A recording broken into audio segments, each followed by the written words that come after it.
bonjour à tous et à toutes. Bienvenue pour ce deuxième épisode de Décrire le sport. Alors, visio, conférence, émission, podcast, on n'a toujours pas décidé quel nom lui donner. Bon, l'intérêt, c'est d'abord de pouvoir vous parler de sport, de littérature, de culture. Donc, on revient dans ce deuxième épisode. Le premier était consacré au football. Si vous ne l'avez pas encore vu, n'hésitez pas à aller voir cette première émission. Et aujourd'hui, on va parler de baseball, voilà, bien le logo des Yankees, hein, mon équipe préférée. Alors, c'est bien entendu un sujet qu'on a aussi traité dans notre premier booktube, une œuvre d'ailleurs dont on va vous reparler et qu'on va décrypter ensemble. Et pour m'aider dans cette tâche de découvrir le baseball et comment il peut être traité, je suis entouré de trois personnes qui vont vous livrer de très très belles œuvres concernant ce sport. D'abord, on va commencer Boris Helleux. Salut Boris. Salut tout le monde, salut Gaëtan. Alors Boris, il est maître de conférence à l'université de Caen. Tu gères le management du sport, le marketing, c'est bien ça? Ouais, j'enseigne le marketing et je dirige le master management du sport. Et bon, tu connais bien le baseball aussi, hein. J'y joue un petit peu au Phoenix de Caen et dès que j'ai l'occasion, je vais aux États-Unis l'été faire la tournée des stades. Et son club qui compte en plus une championne d'Europe, Camille. Si elle nous Ouais, regarde, on la salue. on la salue. Ensuite, on a Frédéric Gay. Frédéric qui a animé la première émission. Frédéric, il est enseignant-chercheur, littérature et sciences de l'information, communication. Et tu as une spécialité, je crois, c'est ça? Ouais, sur les écritures, alors les écritures dites sérielles, les nouvelles écritures aujourd'hui, et puis sur les métiers du livre globalement. Voilà. Salut à Et, tous. et fondateur d'Écrire le sport. Co-fondateur d'Écrire le sport. Co-fondateur, ouais. Ouais. Et enfin, Yann, qui, comme moi, a rejoint l'aventure il y a peu. Yann, il est aussi maître de conférence à l'université de Franche-Comté. Et toi, donc, tu étudies tout ce qui est autour du sport et je crois tout ce qui est culture japonaise, manga, dernièrement. Oui, je me mets au manga. À la base, je suis américaniste et donc spécialiste plutôt de l'histoire afro-américaine et des représentations du genre et de l'identité ethno-raciale. Voilà, c'est ce sur quoi je travaille. D'accord. Et dont tu vas parler. C'est ça. Sujet très intéressant. Et puis bon, pour moi, pour ceux qui ne me connaîtraient pas, Gaëtan Libert, je suis chroniqueur sur le site The Strikeout qui est consacré justement au baseball, également sur les podcasts Culture Baseball que j'ai fondé, le podcast Hype qui lui est consacré au sport majeur US. Et enfin, voilà, l'Esprit du cricket, un blog sur le cricket qui certes n'est pas un sport américain, mais qui partage une histoire commune avec le baseball. Alors, on va justement commencer dans le vif du sujet. Alors, on s'est posé la question de quel sujet traiter. C'est vrai que les sports américains sont arrivés très vite sur la table. Aujourd'hui, on parle beaucoup de basket avec The Last Dance, qui est un véritable carton aux États-Unis au niveau mondial par la fameuse plateforme qui le propose. Donc c'est un carton. Et c'est vrai que ces dernières années, on a vu les sports US revenir, notamment sous la forme de documentaires, séries documentaires en force. Le baseball aussi, quand même, fait en France parler de plus en plus de lui depuis quelques années. C'est un sport qui est beaucoup mieux médiatisé qu'il n'y a de ça 10 ou 15 ans. Boris pourra me le confirmer. Et donc voilà, on a voulu parler de ce sport-là qui nous parle de l'Amérique. D'ailleurs, l'émission sera prénommé, surnommé plutôt, quand le baseball met l'Amérique en scène. C'est vrai que pendant très longtemps, le baseball parlait de l'Amérique. Quand on parlait de baseball, on pouvait rattacher ça à l'Amérique, à son histoire, à ses valeurs, à ses origines. Mais depuis quelques années, le baseball a connu une sorte de perte de vitesse, séduit beaucoup moins les jeunes, a beaucoup moins d'influence. Et aujourd'hui, on se pose la question, est-ce que le baseball peut continuer à parler de l'Amérique? Alors, on va le voir avec les œuvres qu'on va vous proposer, que oui, ça peut parler de l'Amérique, mais elle parle aussi d'une certaine Amérique. Alors, on va commencer par Boris. Et bon, Boris, je te laisse la parole. Présente-nous l'œuvre que tu veux nous faire connaître. J'ai voulu vous parler de la série télé Eastbound and Down, traduite en Kenny Powers en France. C'est une série en 4 saisons de HBO. C'est une comédie en 29 épisodes, diffusée de 2009 à 2013. Et on y suit les aventures de Kenny Powers, un ancien joueur de baseball qui est en pleine déchéance. Il est devenu prof de sport remplaçant dans une petite bourgade de Caroline du Nord. Donc on suit sa tentative de rejouer en Ligue majeure. Et en France, cette série a eu un succès limité. En tout cas, elle a été suivie par un public assez restreint, mais très passionné. Alors pour plusieurs raisons. D'abord, en 2009, c'est vrai qu'il n'y avait pas encore Netflix. On commençait à reparler de séries Philly.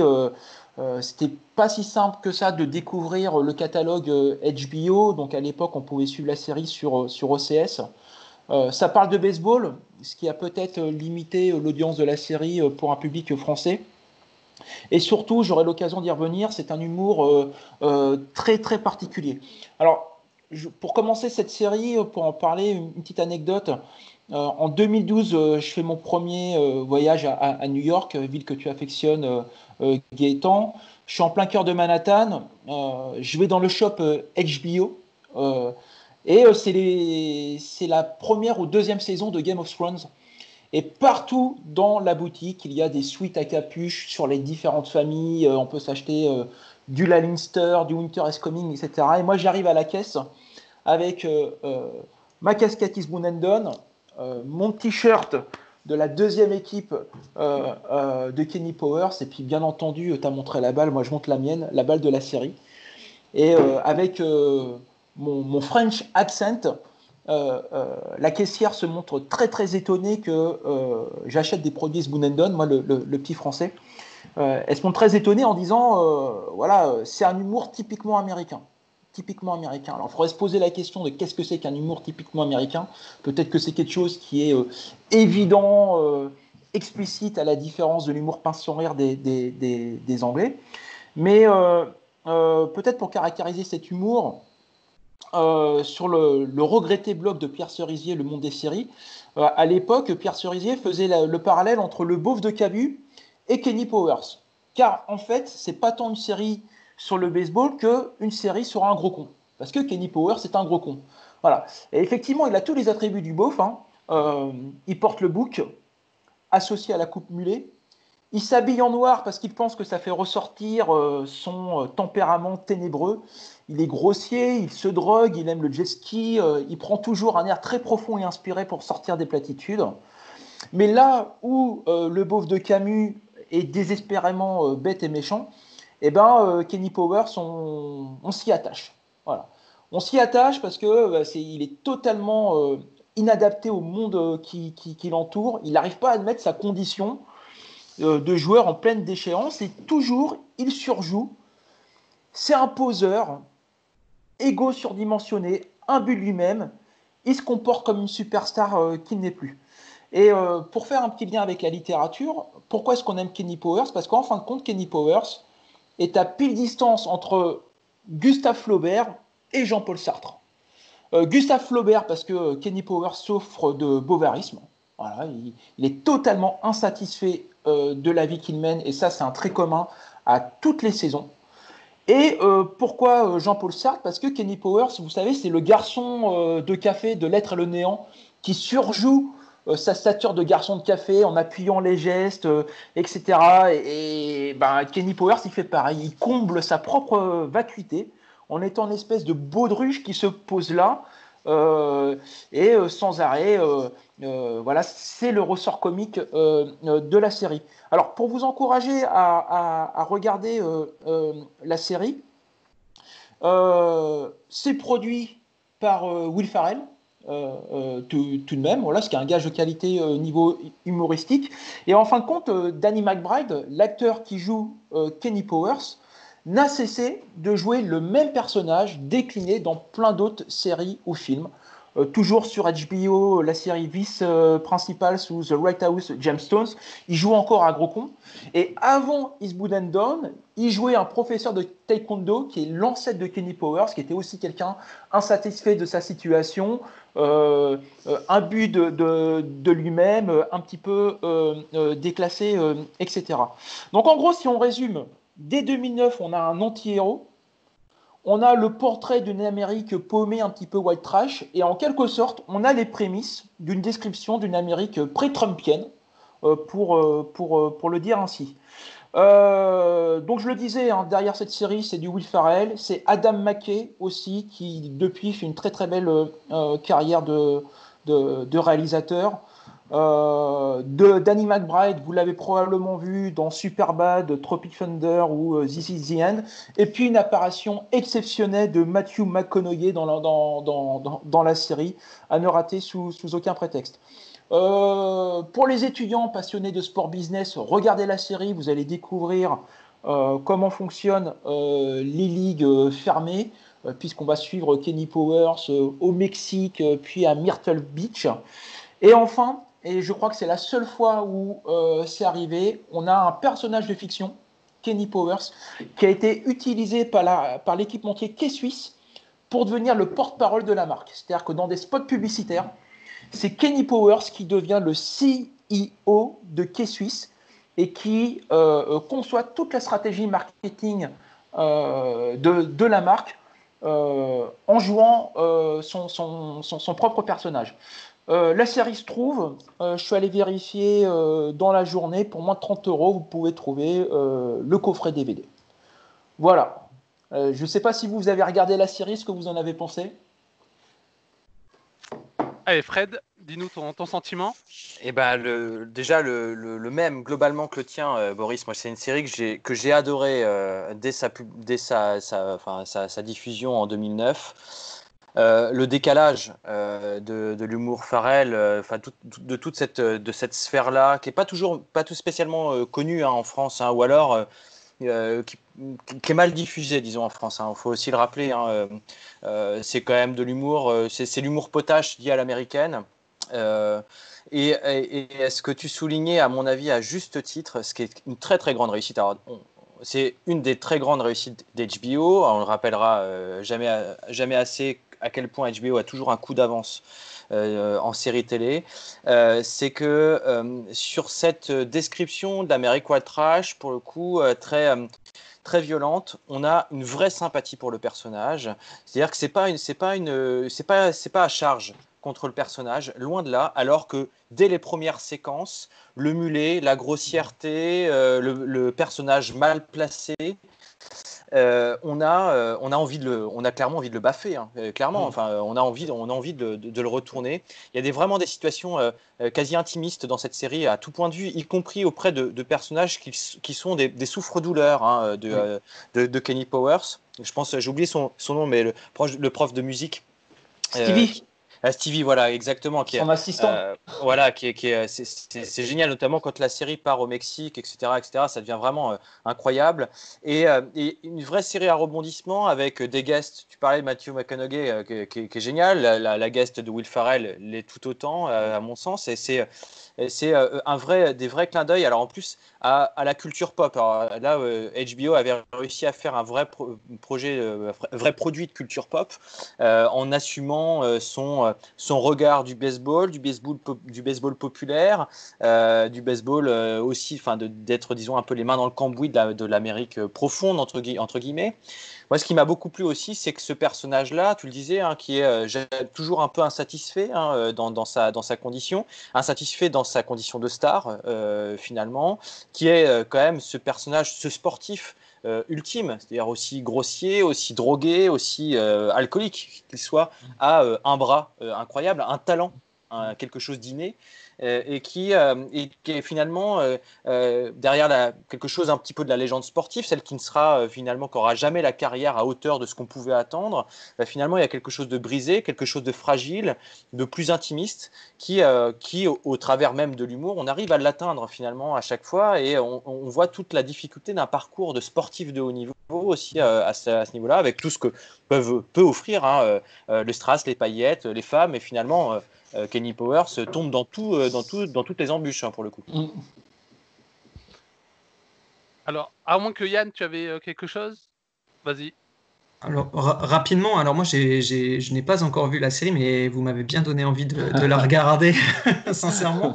En revanche, quand vous avez décrit le personnage, ça m'a beaucoup fait penser une autre œuvre improbable de Will Ferrell, Semi-Pro. Je ne sais pas si vous avez vu ce film où il incarne Jackie Moon, un basketteur de ABA qui est en déchéance absolue, mais il y a quelque chose de touchant effectivement chez ces personnages de losers de l'Amérique profonde qui sont justement qu'on a envie de détester, mais qu'au final les Américains vont célébrer à la fin, notamment sur des feel-good endings où les gens se retrouvent, etc. C'est assez, le miroir est assez fascinant. Mais Boris, c'est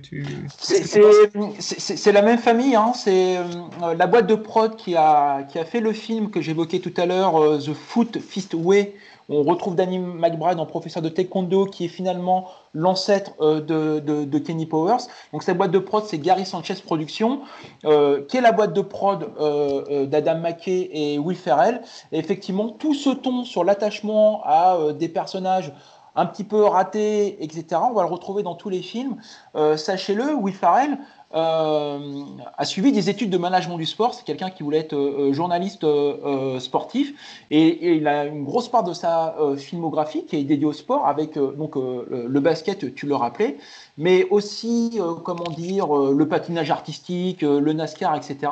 Et là, en fin de compte, on est en plein dans l'actualité, puisque hier a été lancée la promotion de sa prochaine série qui est consacrée à l'Eurovision, où en fin de compte, dès le trailer, on identifie cette patte Will Ferrell qu'on a vu dans toutes ces séries, dans tous ces films, c'est-à-dire effectivement des personnages principaux qui sont fondamentalement ridicules parce qu'ils sont totalement inadaptés ou décalés et si sûrs de la justesse de ce qu'ils font alors qu'ils sont totalement en marge, mais en même temps fortement attachants. C'est vrai qu'on peut aussi noter pour Will Ferrell le docu-fiction qu'il a créé quand il a réalisé l'exploit sur une journée de jouer à tous les postes du baseball, plus celui de manager, sur une journée de spring training MLB. Je crois que c'était en 2015, si je ne me trompe pas. C'est ça, il y a 3-4 ans. Dans ces eaux-là. Donc, effectivement, oui, il a cet attachement au sport. Et puis, ce que tu décris sur Kenny Powers, alors moi, j'avais vu le premier épisode et j'avais pas du tout accroché, mais du coup, la manière dont tu en parles, ça me donne envie de lui redonner une chance. Bien qu'au niveau des films, j'aime beaucoup. Will Ferrell, j'adore. Danny McBride aussi. J'en ai vu encore un dernièrement, je crois que c'était Le Monde presque perdu, où on retrouve tous les éléments que tu dis, c'est-à-dire le côté bof, le côté très égoïste, égocentrique, mais à la fin, comme disait Yann, tout finit bien, le gros bof devient, on va dire, se calme, ça s'agit.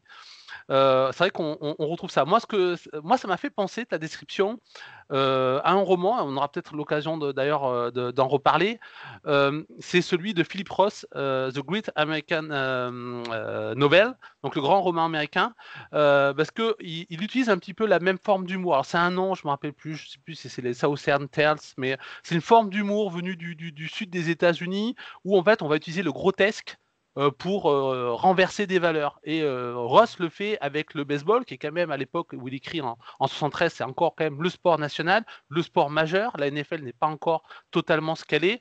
Donc du coup, il renverse le national pastime en injectant du grotesque dans son roman. Et là, ça me fait un petit peu penser à ça. Donc c'est vrai que c'est une forme d'humour qu'on retrouve. Est-ce qu'on peut dire qu'elle est typiquement américaine ?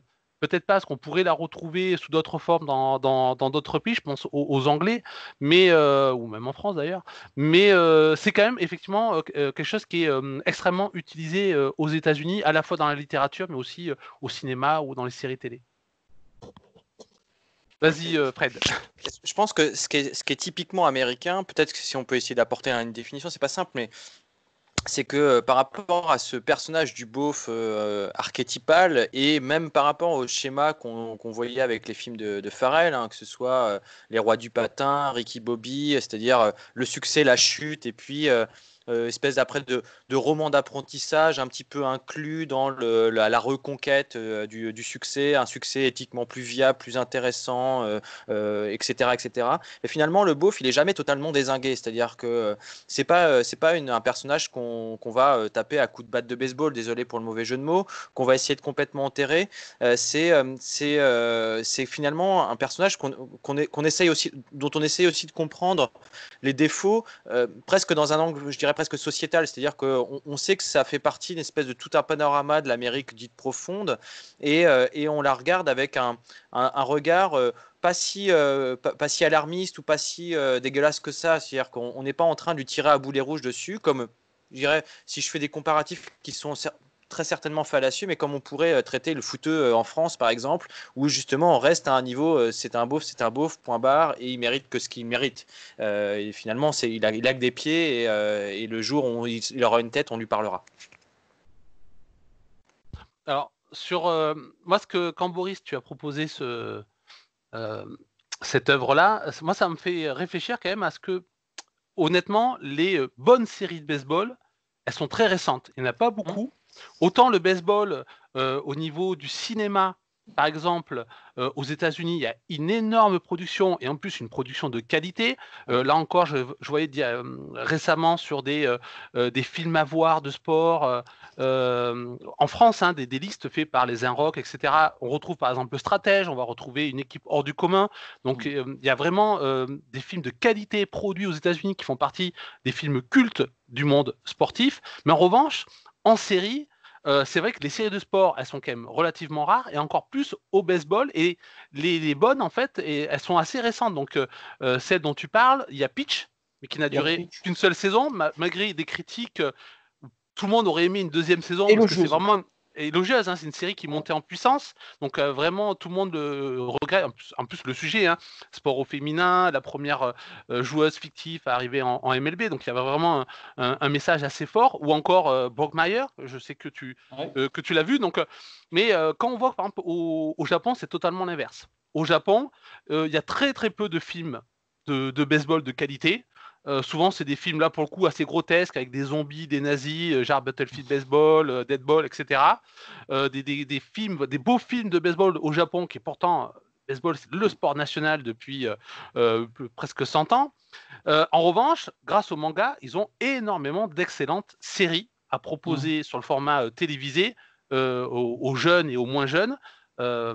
Donc Yann, il va étudier tout ça d'ailleurs, mais effectivement des mangas de baseball qui ont été adaptés magnifiquement à la télé japonaise, on peut en citer plein, alors que des films de baseball japonais, vraiment, on peut avoir des critiques élogieuses, c'est beaucoup plus rare. Donc c'est marrant quand même ce paradoxe qu'on peut trouver entre les deux pays, puis entre le cinéma et la télé au niveau du baseball aux États-Unis.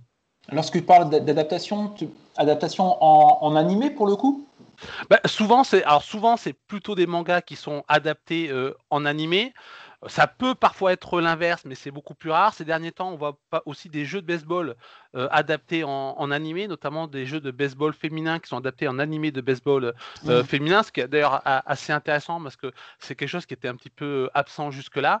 Mais voilà, quand on est devant une télé japonaise, on peut voir d'excellentes séries de baseball. Puis il y a aussi des dramas. Alors que aux États-Unis, c'est quand même assez récemment qu'on a des séries comme ça de qualité. Il y a eu des séries de baseball auparavant, mais qui ont très peu marché, notamment une adaptation d'une équipe hors du commun qui a duré quelques épisodes avant d'être annulée. Donc c'est assez marrant quand même que ce grand pays de la télé, qui sait quand même faire des séries magnifiques, n'ait pas su bien adapter son sport national, son passe-temps national à la télé. Peut-être deux explications sur cela. C'est probablement que le baseball n'est pas si simple que cela à produire et à filmer. Et de ce point de vue, Pitch, qui était coproduite notamment par la MLB, était tout à fait remarquable parce qu'on voyait vraiment un match de baseball bien filmé.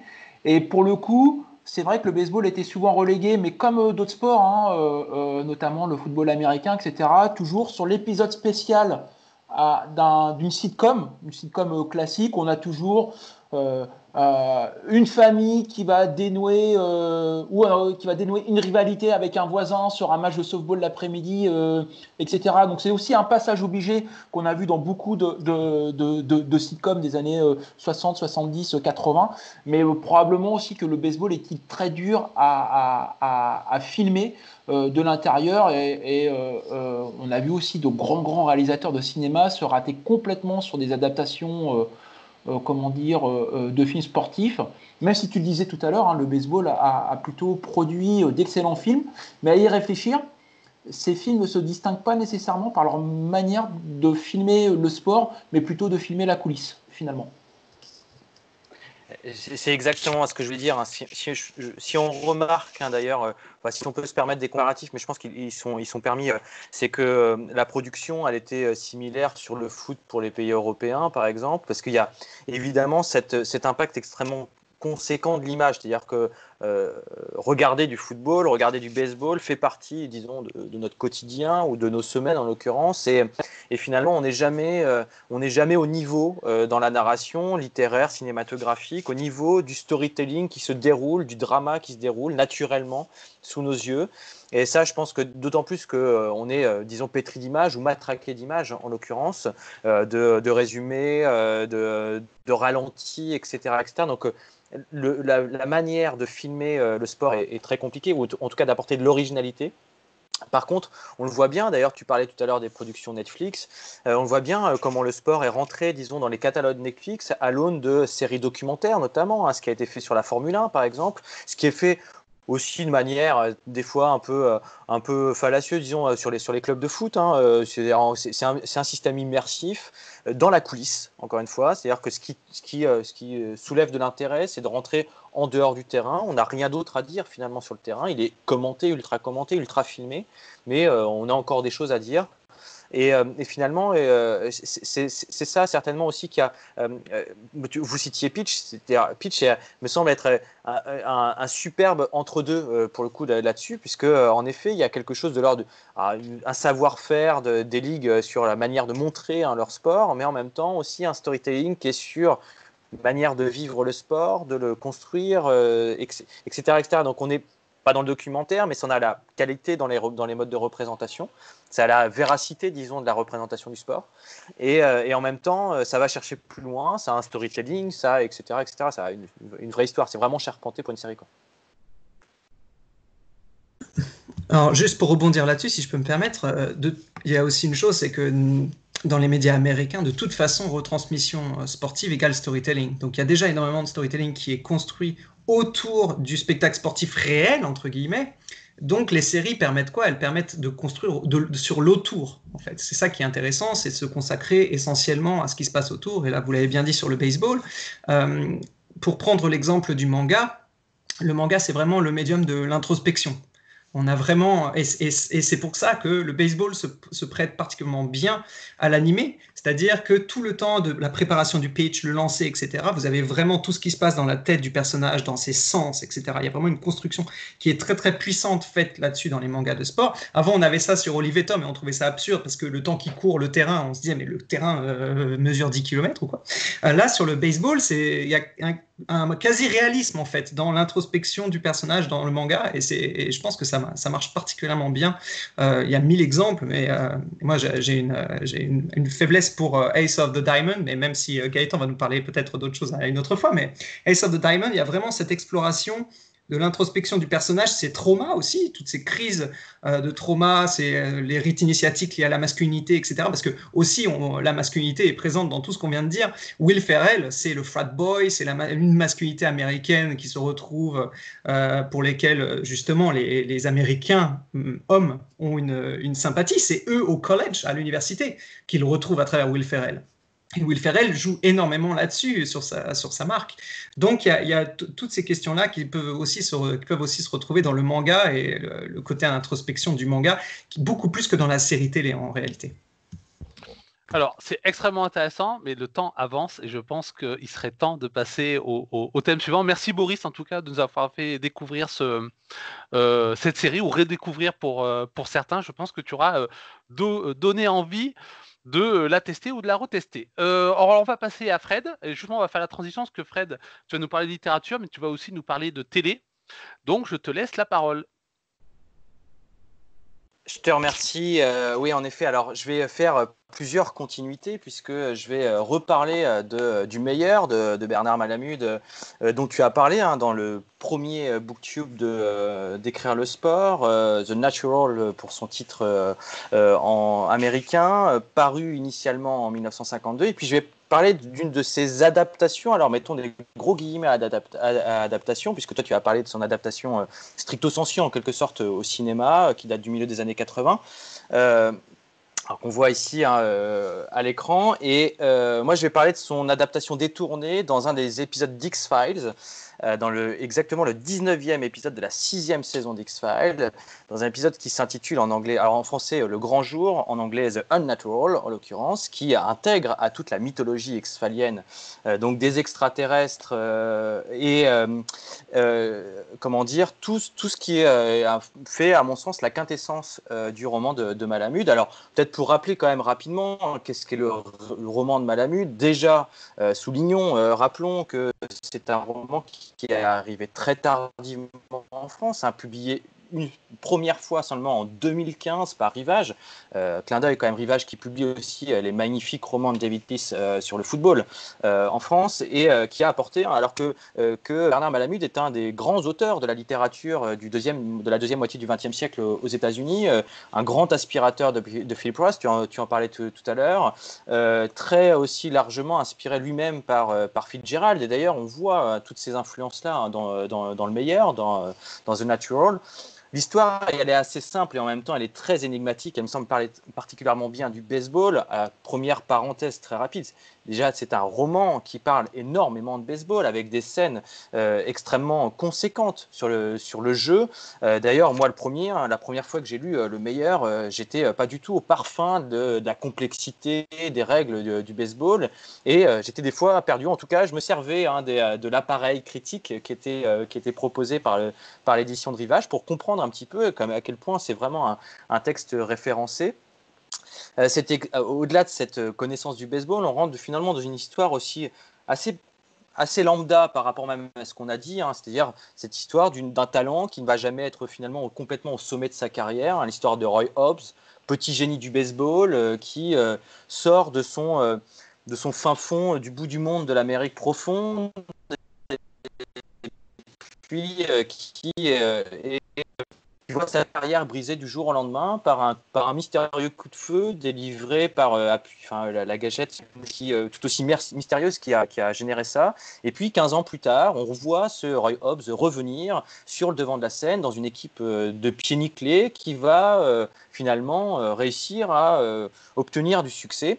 Et la carrière de Hobbs sera brisée une deuxième fois de manière tout à fait similaire, donnant finalement un petit peu raison à ce que Fitzgerald disait dans Gatsby le Magnifique, que l'histoire se répète, que le succès n'est jamais totalement atteint. Et d'ailleurs, ce qui est très intéressant dans le roman de Malamud, c'est que finalement, on est dans l'Amérique des années 50. Le texte a été publié une première fois aux États-Unis en 1952. On est vraiment dans la description de l'American Dream, dans ses plus grandes sphères, mais on suit toujours le personnage d'Hobbs avec toute la part de mystère qu'il y a de ça. Le personnage reste éminemment mystérieux. On ne rentre jamais totalement dans son intériorité, dans sa psychologie, ce qui fait que le personnage reste toujours douteux quelque part. On se demande pourquoi il chute et qu'est-ce qu'il a comme part de responsabilité dedans. Et finalement, ça revient un peu à ce qu'on disait tout à l'heure sur le tour du personnage de Kenny Powers, c'est la légende et puis qu'est-ce qu'il y a derrière la légende sportive, derrière le talent sportif, le talent pur, entre guillemets, de la pratique sportive. Il y a quelque chose de ça, et on a la tradition critique a largement tracé les relations entre Malamud et puis comment dire, Fitzgerald et Roth. J'ai déjà pu en parler, mais moi, c'est plutôt un clin d'œil à un auteur français qui s'appelle Arnaud Bertina, qui parle dans Je suis une aventure, qui traite, disons, de manière un peu fictive de la carrière de Roger Federer, de cette capacité qu'ont les sportifs de haut niveau à garder cet apparat de la légende, en quelque sorte, et finalement de ne laisser jamais entrer ce qu'il y a de réel, de la vie réelle, et toute la difficulté, justement, de maintenir cet apparat. Je passe tout de suite à la deuxième référence. Alors pour moi, c'est un véritable clin d'œil parce que je pense et je suis convaincu que The X-Files reste certainement la plus grande série de l'histoire des séries télévisées.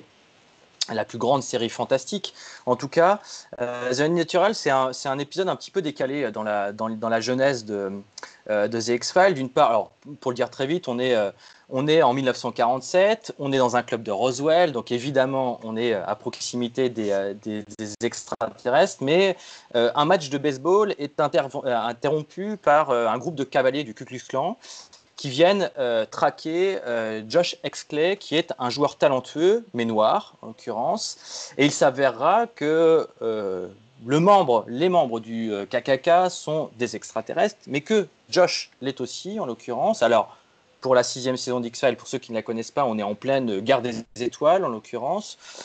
Différents peuples extraterrestres se bataillent, pour le dire très vite, autour de la conquête de la planète Terre. Mais on est au-delà même de cette situation un petit peu décalée. On est en plein dans une plongée dans l'histoire de la ségrégation, en l'occurrence. Et d'ailleurs, il y a un vrai travail de fond qui est réalisé par les réalisateurs, alors par Chris Carter, qui est le showrunner de The X-Files, mais aussi par David Duchovny, qui interprète Fox Mulder, qui réalise cet épisode-là. C'est le tout premier épisode qu'il réalise.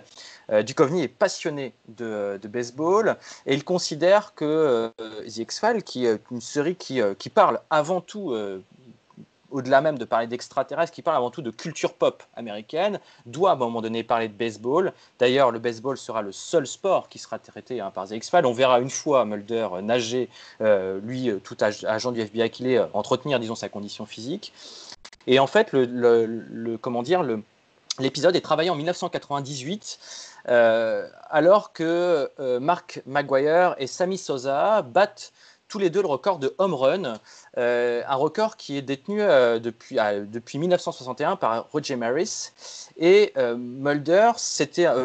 Duchovny s'était intéressé à ce phénomène, disons, sportif, et s'était rendu compte en fouillant un petit peu que quelques années plus tôt, en 1954 exactement, un joueur des Roswell Rockets, en l'occurrence, avait réalisé cette année-là 72 home runs, mais qu'il n'a jamais eu de carrière en Ligue majeure, en l'occurrence, et avait voulu traiter une histoire comme ça d'un joueur qui ne va jamais mettre les pieds dans une Ligue majeure, en venant y mettre ici, évidemment, matcher, disons, plusieurs phénomènes de l'histoire, puisqu'il s'inspire aussi de l'histoire de Jackie Robinson, en l'occurrence, le premier afro-américain à rentrer en Ligue majeure, en l'occurrence, et finalement, pour, au-delà même du storytelling ou de l'intrigue extraterrestre qui finalement passe très, très rapidement en arrière-plan de la série, traiter du racisme, de la ségrégation, là aussi de l'image de la légende en l'occurrence et de ce qu'il y a derrière. Évidemment, le masque,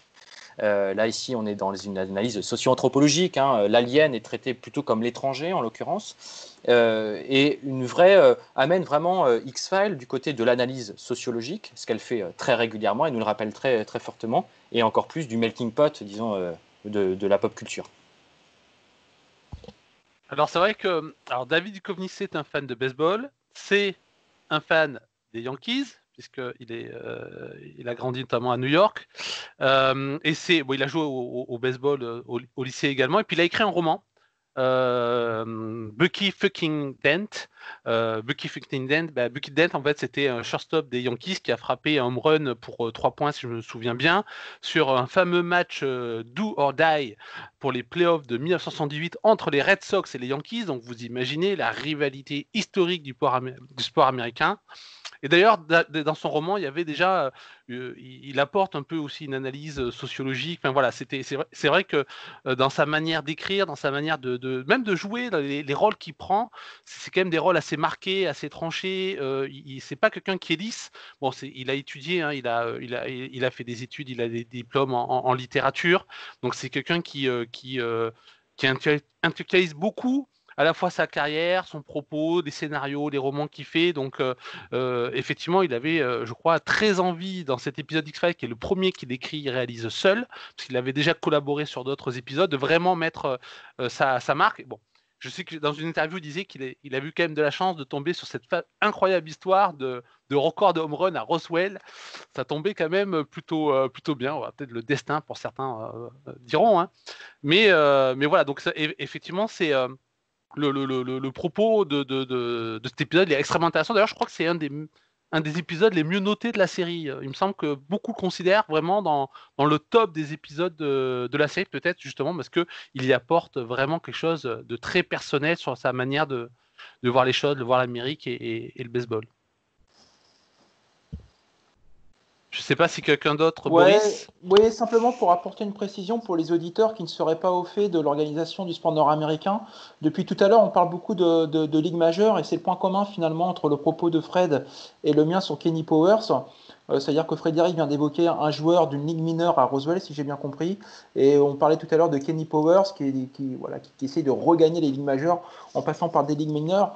Simplement de dire qu'effectivement, si tout le monde connaît plus ou moins le système d'organisation en ligue fermée aux États-Unis, il existe certes ce qu'on appelle des ligues majeures, voilà, donc la MLB, on va dire qu'on va dissocier en deux ligues, l'American League et la National League, mais gravitent autour de ces ligues des sous-divisions, voilà, dans lesquelles on met les jeunes joueurs en développement, puisqu'à l'inverse du basket, où on observe une tendance à l'accès au professionnalisme de plus en plus après le lycée ou 1 ou 2 années de fac, en baseball, les joueurs sont développés très longtemps.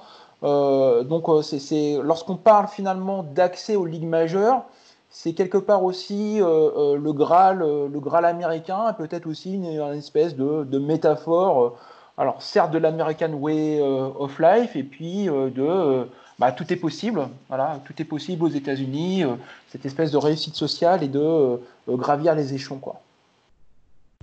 Alors c'est vrai que le baseball a toujours symbolisé.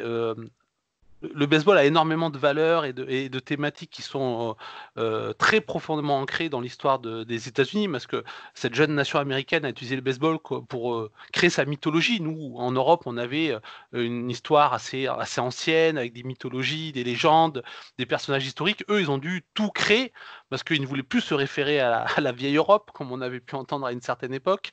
Et donc, c'est vrai, par exemple, le symbole, c'est le self-made man, la personne qui se fait tout seul. Et c'est vrai que le joueur de baseball, même s'il y a un aspect collectif extrêmement important, il est aussi quelque part isolé sur le terrain. Il y a un peu ce paradoxe entre le collectif et l'individuel. Donc, pour faire son chemin, comme tu le dis, Boris, jusqu'en MLB, il faut aussi savoir se construire tout seul et passer des obstacles tout seul que le collectif ne peut pas aider à passer. Le collectif, il ne peut pas aider à frapper à 300 de moyenne. Et ce qui est intéressant chez Bernard Malamud, c'est que lui, il casse tout ça. C'est que très profondément marqué, notamment par la Seconde Guerre mondiale, par la Shoah, puisque c'est un auteur juif, il a été très marqué par tout ça, et donc du coup, il a chez lui une culture de la résignation, ce que tu as très bien dit, Fred, hein, c'est-à-dire qu'on finit toujours par chuter. Alors c'est pas propre à Malamud, comme tu dis, il y a plusieurs auteurs qui ont abordé ça avant lui et d'autres après lui, mais lui vraiment a été, je dirais, très bon dans ça. C'est-à-dire que dans ses romans, il y a vraiment cette culture de la résignation et de dire que finalement, non, on ne peut pas se faire tout seul parce que les obstacles parfois font que non, on ne peut pas toujours réussir. Et même si on réussit, derrière, il y a la chute qui arrive. Yann ? Alors, juste rapidement, Yann et Fred. Deux choses sur la mythologie et le sport américain et le rapport au baseball. Il y a un passage qui est absolument fantastique dans le documentaire de Ken Burns sur le baseball, justement. L'introduction du documentaire, on en reparlera peut-être un peu plus tard, mais l'introduction du documentaire, vous avez Ken Burns qui énumère tout ce qui est américain dans le baseball, et c'est absolument tout. C'est-à-dire qu'il y voit l'individu, le collectif, l'intégration, mais aussi la ségrégation, etc. Et donc, toute l'Amérique se retrouve dans le baseball, et c'est assez intéressant en lien à ces questions de mythologie que tu évoques, même si l'Amérique utilise aussi des archétypes et des mythologies anciennes ou européennes, voilà, le Sisyphe, etc., tout ça, le phénix, toutes ces choses-là ressurgissent dans le sport américain très, très souvent. Et autre chose par rapport à l'épisode de X-Files qui me marque, alors là encore, vous m'avez donné, pour ma liste de lecture et de visionnage, vous m'ajoutez du lourd, mais par rapport à l'épisode d'X-Files, ça me rappelle aussi en quoi l'Amérique est aussi friande de l'utilisation de la culture populaire pour traiter de sujets vraiment sociaux très vibrants, en utilisant aussi le surnaturel. Ça me rappelle évidemment les comic books qui vont parler de la question autour des identités ethno-raciales à travers par exemple les X-Men avec les deux Professor Xavier et puis son homologue dont j'oublie le nom tout de suite, qui représente théoriquement la voix de Martin Luther King et la voix de Malcolm X, etc. On va utiliser du surnaturel et parfois même des extraterrestres pour en fait symboliser la question raciale aux États-Unis. Comme si passer par ce prisme-là permettait d'en parler plus aisément et d'aborder ces questions finalement aussi de manière plus subtile mais aussi frontale. Donc c'est assez intéressant comme objet. Peut-être pour continuer sur ce que tu viens de dire, Yann, et puis je ferai un dernier retour rapide sur Malamud, mais en effet, de toute façon, X-Files, globalement, hein, sur toutes les 11 saisons, hein, et d'ailleurs, sur les saisons récentes, les créateurs y ont assez peu dérogé. Il y a, disons, une SF assez spéculaire, c'est-à-dire que finalement, le filtre fantastique est avant tout là pour parler de la société. D'ailleurs, Chris Carter a revendiqué le retour dans le petit écran en 2016 pour finalement fustiger l'Amérique de l'après-Snowden et du contrôle de l'information, des fake news, etc. etc. Donc, finalement, il y a c'est-à-dire on pourrait aller très très loin, mais c'est l'une des premières séries à parler clairement d'écologie, par exemple, dès ses premières saisons, de l'impact de la guerre, là plutôt, comme dans un héritage, disons, des films sur le Vietnam ou sur la guerre du Golfe, par exemple. Là, en effet, il y a quelque chose de... Alors, ce qui est un peu particulier, en effet, c'est que là, ici, on est dans un mode très très frontal, en l'occurrence. C'est-à-dire que on n'y va pas avec le dos de la cuillère. En effet, on va parler de l'Amérique des années 50. Alors, c'est là aussi le retour historique assez rare dans The X-Files, mais on va parler de la ségrégation, du racisme de manière complètement frontale, mais en apportant vraiment une culture folklorique, en l'occurrence, une culture littéraire. On le parle, c'est vraiment un conte, c'est un épisode qui est monté comme un conte, en l'occurrence, et on va travailler sur une narration, on va travailler aussi sur... c'est un épisode qui est très apprécié des communautés de fans aussi. Tu disais, Gaëtan, que c'est un des épisodes très appréciés par les critiques, mais aussi par les communautés de fans, puisque c'est un des épisodes où on a un geste, disons, intime entre Mulder et Scully, on est à la 6e saison et c'est très attendu, puisque Mulder va initier Scully au baseball à la toute fin de l'épisode, en l'occurrence. Il lui offre ça pour son anniversaire, d'ailleurs. Et en fait, il y a, disons, aussi ce côté, on en parlait tout à l'heure avec à la fois la plongée dans l'American Dream, de ce qu'il y a de plus brutal, de plus violent, de plus caricatural, mais en même temps d'un regard très intime dessus. On l'aime profondément. Et moi, c'est aussi un épisode que j'aime beaucoup, justement, parce que c'est aussi un regard qu'on porte, nous, de l'extérieur, sur l'Amérique. C'est-à-dire qu'on l'aime aussi pour ses caricatures, on l'aime aussi pour la puissance de son storytelling, de ce qu'il montre, de son histoire restante et de sa capacité à parler de la réécriture des grands mythes qui viennent des cultures européennes, sa capacité à réécrire les grands mythes, en l'occurrence, et à les avoir intégrés dans son histoire, de manière brutale, de manière violente, mais aussi de manière très romancée, aussi dans une romance, pour le coup, histoire d'amour, en fait, que ça nous raconte. C'est finalement... la culture américaine devient dans ces cas-là la métafiction de notre propre fiction, ou de nos propres fictions en l'occurrence, disons ce rapport très spectaculaire avec nous-mêmes, ce que je trouve très, très fort, et je le trouve encore plus fort de choisir un sport pour le dire à ce moment-là, pour dire ce poids de la culture populaire, du jeu, et de finalement ce que ça a peut-être d'absurde, de ce que, comment dire, de réduire une société à un jeu en l'occurrence, mais de tirer toutes les ficelles qu'il y a à tirer de ça.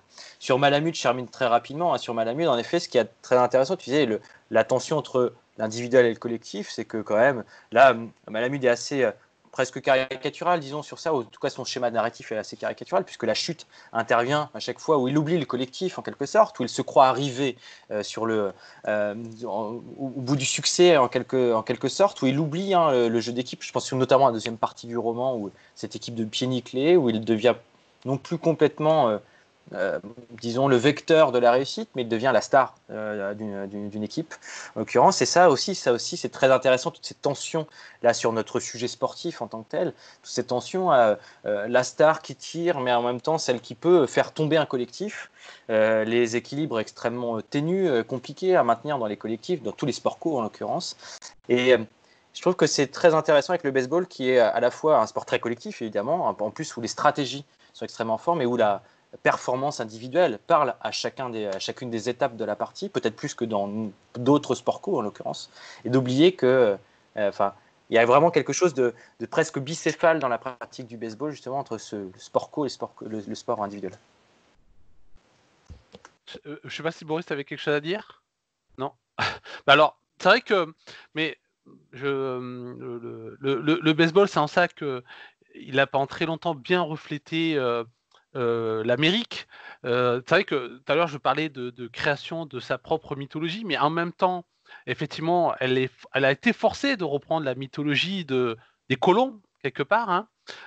Et elle en a. C'est vrai que il y a toujours eu cette tension là entre être à créer sa propre histoire et devoir se référer à l'histoire du continent d'où venaient leurs ancêtres. Et en fait, c'est toujours un pays qui est sous tension. Et le baseball, effectivement, comme tu le dis, par cette dualité qui s'exprime de plein de manières, notamment entre l'individuel et le collectif, sur également le duel qui est à la base du jeu. Même si au départ c'était pas le cas dans les premières décennies du baseball, mais qui est devenu le baseball, d'ailleurs à peu près au moment de la guerre de sécession, c'est-à-dire ce duel entre le batteur et le lanceur. Voilà, il y a vraiment cette tension permanente, et pendant très longtemps le baseball a pu parler de cette tension permanente. Aujourd'hui, effectivement, l'Amérique est peut-être un peu plus plurielle encore. Et du coup, le baseball ne suffit peut-être plus à décrire la société américaine d'aujourd'hui, mais pendant longtemps, ça a été une métaphore assez intéressante pour pas mal d'auteurs ou de cinéastes. Alors, cela dit, sur Maladut, ce qui est intéressant, parce que j'en avais parlé dans le booktube, hein, mais c'est que le Barry Levinson, quand il fait son film, lui, il reprend le terreau, mais il va construire totalement autre chose. Parce qu'on est dans une autre époque, c'est les années 80, et il va construire un récit solaire avec un héros solaire, Robert Redford, hein, bien sûr. Même si quand Robert Redford chute, lui ne peut que remonter, bien entendu. Donc du coup, on a vraiment une lecture totalement différente à ce niveau-là. Alors je ne sais pas si quelqu'un avait encore quelque chose à rajouter, sinon on peut... on va faire la transition. La transition, c'est que tu nous as parlé du baseball entre l'émancipation et la ségrégation. Effectivement, c'est là aussi encore une tension qui est assez importante dans l'histoire américaine et dans l'histoire du baseball. Et donc, c'est un peu le sujet de l'œuvre dont tu vas nous parler, Yann. Oui, on se rejoint effectivement. Alors, l'œuvre dont je vais vous parler, c'est ce film-ci, The Bingo Long Traveling All-Stars and Motor Kings. Donc, c'est un titre à rallonge. Monte un petit peu. C'est bon, voilà. Et alors, ce qui est intéressant, c'est tiré d'un roman de William Brashler, qui a écrit notamment une biographie de George Gibson, qui est aussi l'une des légendes à ne pas apparaître en Major League Baseball, et donc Brashler s'est spécialisé un petit peu sur les Negro Leagues sur ce sujet-là. Et effectivement, donc ce film réalisé par John Badham en 1976 reprend, en fait, on suit une équipe de joueurs issus des Negro Leagues des années 1930 aux États-Unis, un joueur qui s'appelle Bingo Long qui réunit des joueurs de plusieurs équipes de Negro League pour en fait s'émanciper face à l'exploitation des propriétaires de clubs. Et pour créer cette équipe, et cette équipe va vivre des aventures rocambolesques jusqu'à, à la fin du film, évoquer justement la fin de la ségrégation raciale dans le baseball avec un personnage qui est un Jackie Robinson déguisé, si vous voulez. Alors, pourquoi j'ai choisi cette œuvre ? Parce que je trouve qu'elle montre comment le film de sport et la culture populaire peuvent poser des questions éminemment politiques. Ce film, il est extrêmement politisé et il pose beaucoup de questions, notamment autour de la notion d'empowerment, qui se discute beaucoup autour du sport, un empowerment multidimensionnel autour de la question financière, la question athlétique, la question symbolique, la question politique, etc. Et ce film pose toutes ces questions-là de manière assez étonnante autour de plusieurs choses. D'abord, le côté casting et production. C'est une production de Berry Gordy. Berry Gordy, c'est le phare de la Motown. Donc Motown, c'est vraiment l'image de l'entrepreneuriat afro-américain, de la réussite afro-américaine dans l'Amérique de la moitié du XXe siècle, les années 50, 60, 70, etc. Ce film-là, 76. Donc c'est assez intéressant parce que là on voit tout de suite une dimension quasiment d'auto-représentation des Afro-Américains qui veulent montrer un exemple de réussite afro-américaine à travers le sport, mais pas que.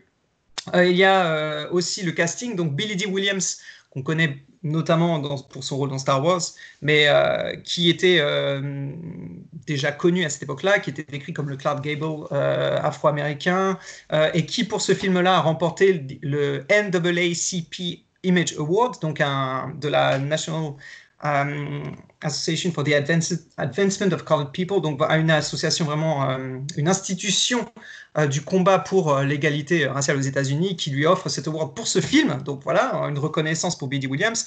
James Earl Jones, qui est aussi Star Wars, la voix de Darth Vader, mais qui est aussi surtout un comédien, puis un acteur vraiment emblématique afro-américain qui a joué notamment le rôle de Jack Johnson, à la fois au théâtre et au cinéma dans le film The Great White Hope, en 1971. Jack Johnson, qui est la figure vraiment phare, enfin vraiment extrêmement intéressante et importante si on veut étudier l'histoire du sport afro-américain. Il a aussi incarné plus tard Paul Robeson, qui est aussi un autre athlète extrêmement politisé, dont on parle assez peu finalement, notamment en Europe par rapport aux légendes afro-américaines qui traversent l'océan. Paul Robeson, qui est extrêmement intéressant, James Earl Jones l'a incarné. Il a incarné Alex Haley dans Roots.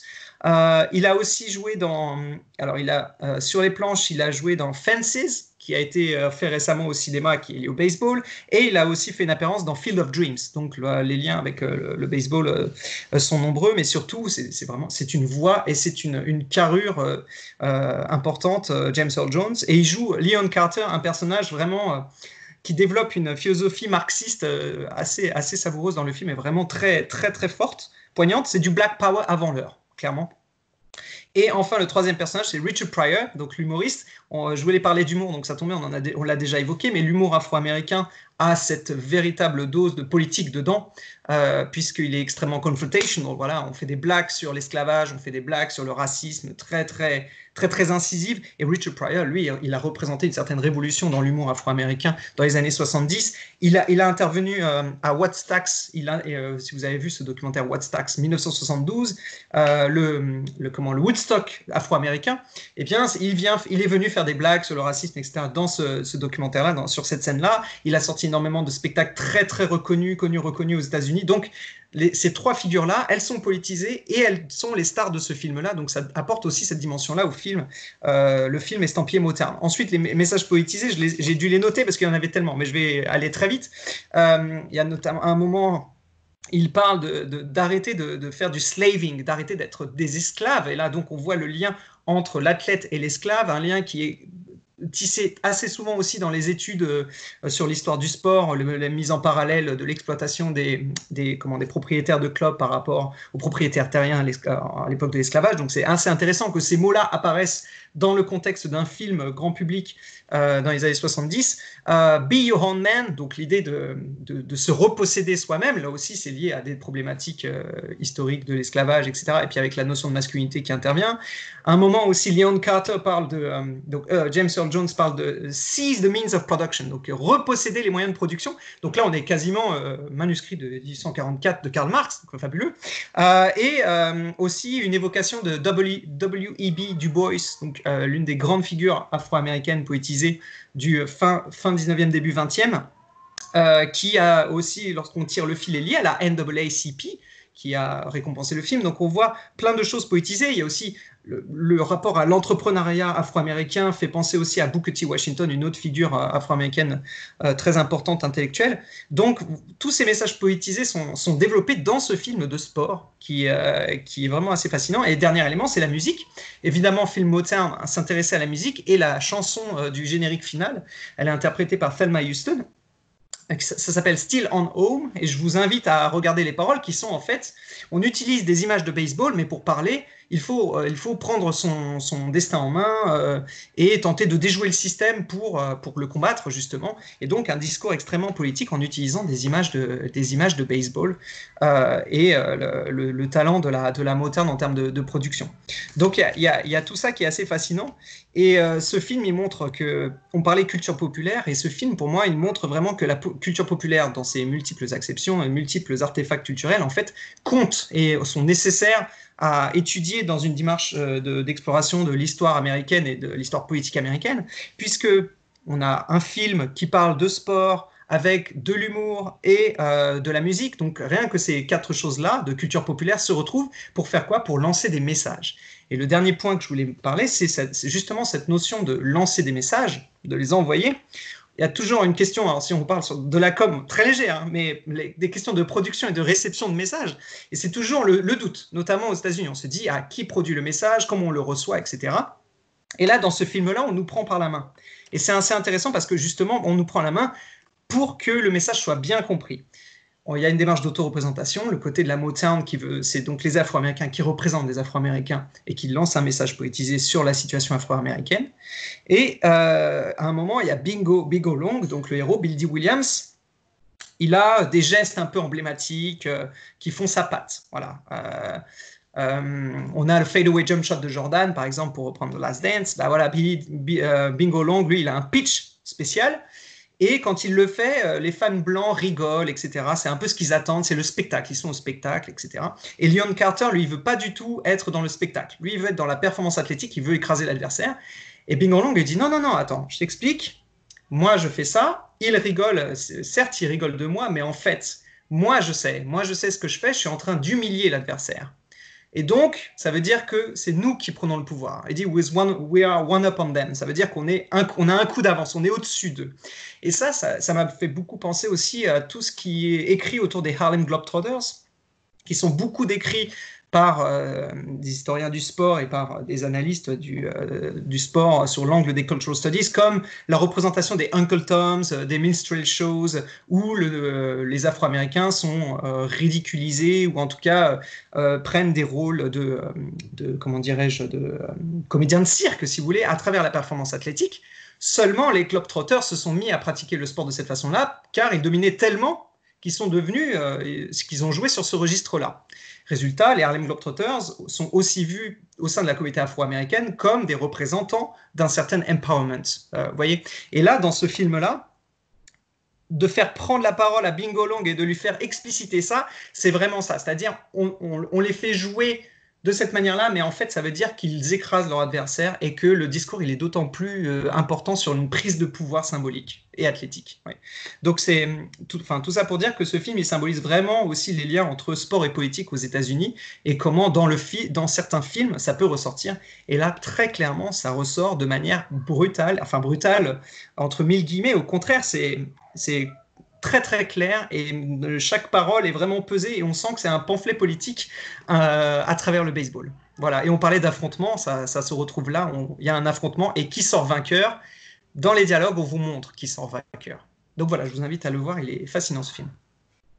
Merci Yann, c'était extrêmement passionnant. Alors, moi ça m'a fait penser à plein de choses parce que c'est un sujet que j'ai pas mal étudié en tant que fan de baseball. C'est vrai que il y a beaucoup de choses à dire à la fois sur l'époque que ça représente et sur l'époque où ça a été tourné. À l'époque ça a été tourné, quand même, c'est les années 70. Les années 70, c'est le moment où on peut dire que la déségrégation de la MLB est vraiment en train de s'achever parce qu'elle a été quand même assez mise en place de manière assez lentement. La dernière équipe à avoir un joueur afro-américain dans son line-up de MLB, c'est les Red Sox en 58 ou 59, 58 je crois. Mais on les compte quand même, ils arrivent au compte-gouttes, les joueurs afro-américains. Dans les années 70, peu de temps avant que le film ne sorte, Hank Aaron va battre le record de home run en carrière de Babe Ruth et en 74 et en 73, quand il est déjà en capacité de le battre, il va recevoir énormément de lettres de menaces de mort, d'insultes racistes, aussi beaucoup de lettres de soutien. Mais voilà, d'ailleurs, c'est lui qui recevra le plus de courriers de tous les États-Unis, battant même le record du président américain. Donc voilà, les choses sont en train de se mettre en place, mais il y a quand même des discours qu'il faut tenir. Alors par exemple, tu parles d'esclaves, c'est des discours que va tenir Curt Flood, qui est à l'origine de la Free Agency, qui dit clairement dans sa lettre à Bo Wicken, le commissaire de la MLB, qu'il ne veut plus être un esclave aux mains des propriétaires de la MLB. Et d'autres joueurs afro-américains vont tenir ce genre de discours. Je pense notamment au lanceur fantasque Doc Ellis, qui est connu pour avoir lancé un no-hitter sous LSD en 1970, mais qui était aussi quelqu'un qui, comme beaucoup d'ailleurs de joueurs des Pirates de Pittsburgh, genre Roberto Clemente, avait des prises de parole assez importantes, assez tranchées, notamment sur la place des Afro-Américains. Voilà, en plus, c'est l'époque, c'est Mohamed Ali, c'est le Vietnam. Voilà, donc voilà, donc c'est intéressant déjà de voir le contexte dans lequel le film s'est tourné. Je pense que tu l'as très bien résumé. Et puis d'où ça vient. Effectivement, le Bingolong et son équipe, en fait, ils reprennent ce qui a été la vie des équipes de Negro Leagues au début des années 30. C'est-à-dire qu'à partir des années 20, on a la première National Negro Leagues de Rob Foster, donc c'est une star afro-américaine du baseball qui décide de lancer tout seul cette ligue. Et très rapidement, comme ça a l'air de marcher, des entrepreneurs blancs vont créer leur ligue concurrente. Donc Rob Foster va être obligé de se surinvestir pour tout gérer, pour que sa ligue, elle tienne, parce qu'il n'a pas les mêmes moyens financiers que les entrepreneurs blancs, et du coup, ça va carrément le mener à la folie et le tuer. Même si sa ligue va survivre à celle des propriétaires blancs qui, eux, elle termine en 1928. La sienne va malheureusement ne pas survivre au krach boursier de 1929 et à la Grande Dépression. Et donc, il va falloir attendre 1933-34 pour revoir la National Negro League grâce à ce qu'on appelait les number barons, donc des entrepreneurs de la communauté afro-américaine, mi-gangster, mi-entrepreneur de cabaret, de salles de jeu, etc. Mais qui voulaient rendre à leur communauté en remettant le baseball afro-américain sur le devant. Parce que dès la fin du 19e siècle, on considérait que le baseball afro-américain, le black baseball, était aussi fort, si ce n'est même plus fort que le baseball des ligues majeures. D'ailleurs, dans les affrontements MLB, Negro Leagues, c'était plutôt les Negro Leagues qui avaient l'avantage. Et donc voilà, mais c'est vrai qu'il y a eu une période de 1930 à 1933 où les équipes ont dû se débrouiller et devenir des vraies équipes itinérantes pour pouvoir survivre et effectivement rajouter, on va dire, du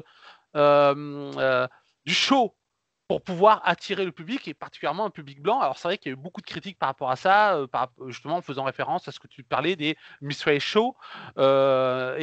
Et d'ailleurs, tu parlais des Harlem Globetrotters, mais l'Harlem Globetrotters avait un propriétaire qui s'appelait Ab Saperstein, qui était également propriétaire d'équipes de Negro Leagues, particulièrement deux qui sont très connus, les Indianapolis Clowns, qui se grimaient pas trop encore, ça va. Et puis surtout, les Cannibal Zulu Giants, qui eux carrément arrivaient en caricature du cannibale africain avec les pagnes, les os, la massue.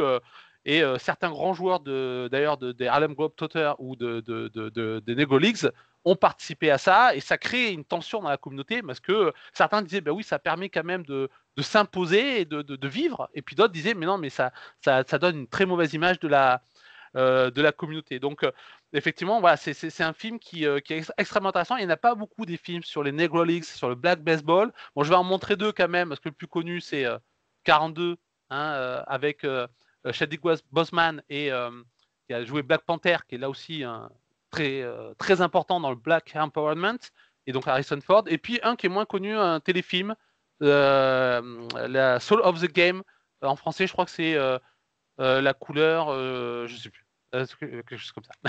Mais voilà, qui reprend en fait l'arrivée de Jackie Robinson et en fait ce que tu parlais de les joueurs qui sont pas d'accord dans l'équipe de Bingolong, c'est vraiment le débat qu'on a eu entre Satchel Paige, le showman avec sa shadow ball, c'est Bingolong, hein, et puis Leon Carter, enfin Josh Gibson, celui qui voulait absolument arriver en MLB et qui malheureusement lui n'a pas pu.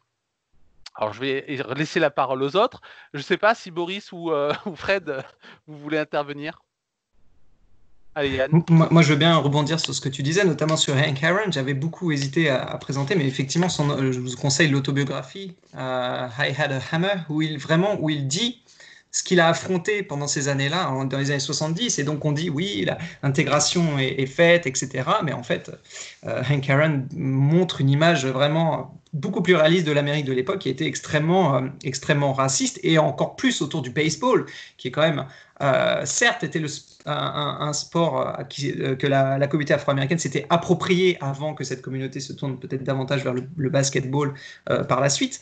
Mais c'était un peu le sport des Blancs, entre mille guillemets, hein, évidemment, mais avec tout ce que représentait Babe Ruth et le record de Babe Ruth. Et le fait qu'un Afro-Américain vienne battre ce record, ça touchait véritablement, enfin quand on lit les messages qu'il recevait, ça touchait là encore à la virilité des Blancs américains qui l'attaquaient pour ce qu'il était, c'est-à-dire celui qui allait menacer leur hégémonie, comme Jack Johnson au moment de ces titres mondiaux au début 20e. Enfin voilà, il y a tout à fait de ça. Et ce qui est passionnant, c'est de voir comment les choix de l'industrie du film aux États-Unis.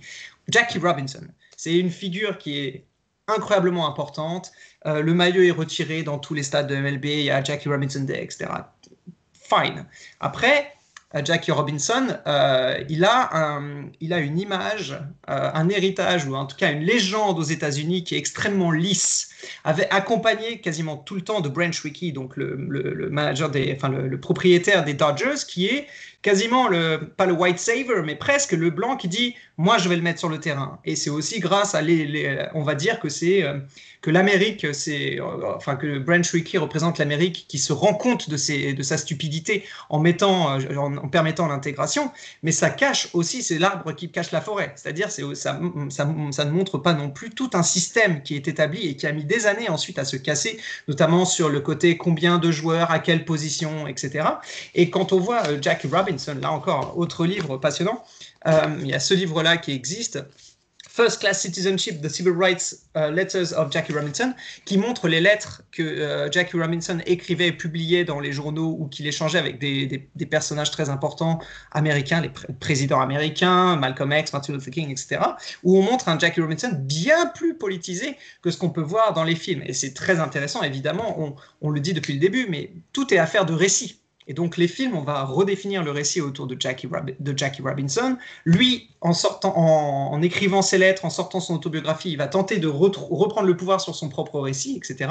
Et ce qui est intéressant, c'est de voir comment ce que va choisir la mythologie américaine. Quel récit on va choisir ? Eh bien, on va choisir le récit de Jackie Robinson qui a su baisser la tête et continuer à jouer en affrontant le racisme, etc. Plutôt que le militant politisé qui va ensuite tenter de construire pour la suite, pour les autres qui vont venir derrière lui. Donc voilà, et Bingo Long est aussi sur ces questions-là par rapport à l'année de production, donc les années 70. Le lien avec la Blaxploitation est évident aussi. On est à un moment où le cinéma afro-américain vit une seconde vague très importante, on va dire, sur les questions de représentation.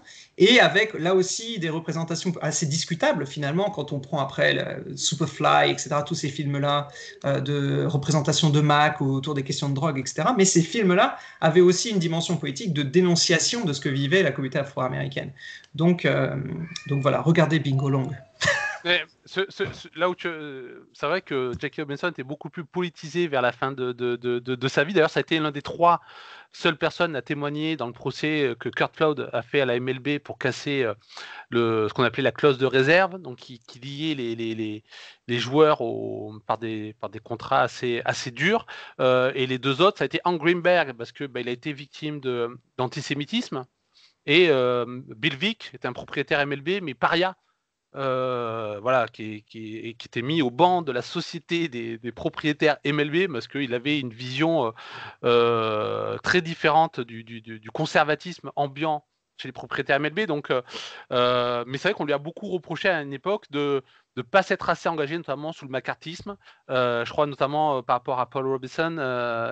Voilà. Donc, mais c'est des tensions qu'on a pu retrouver effectivement chez d'autres sportifs, des grands champions afro-américains de boxe. Certains étaient militants, d'autres l'ont été beaucoup moins. Certains se battaient pour eux. Ils avaient comme ça une vision égoïste, mais en même temps, ça faisait quand même avancer, je dirais, la cause. Mais tu parlais de Webb Dubois tout à l'heure. Webb Dubois qui avait lancé au début du XXe siècle, Organize Your Team, c'est-à-dire en gros il a lancé aux Afro-Américains, organisez vos clubs de baseball, et ce que va faire Rob Foster à partir de 1920. Est-ce que quelqu'un d'autre a quelque chose à rajouter?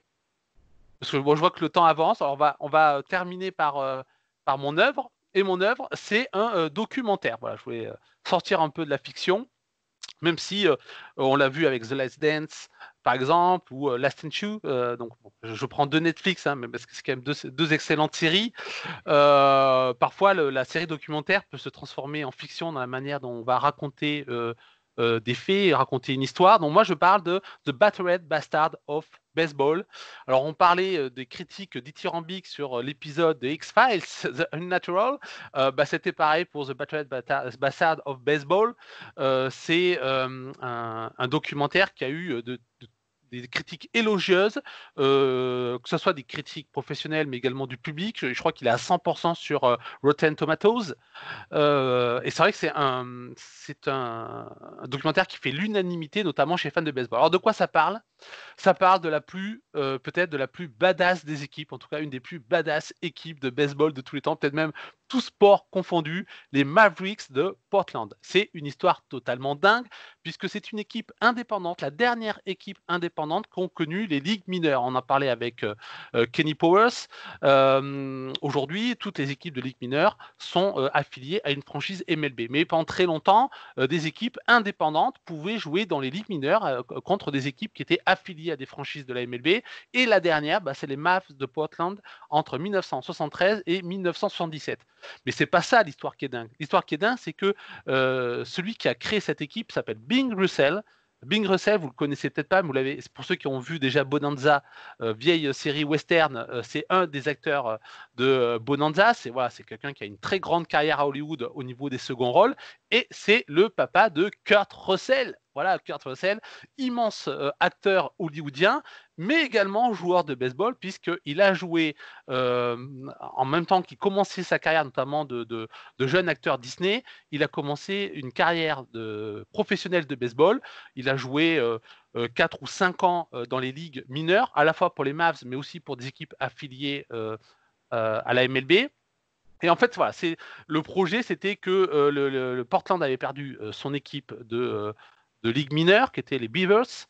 Et Bing Russell était un fan absolu de baseball. Il voulait avoir sa propre équipe. Et donc, il monte son équipe à Portland.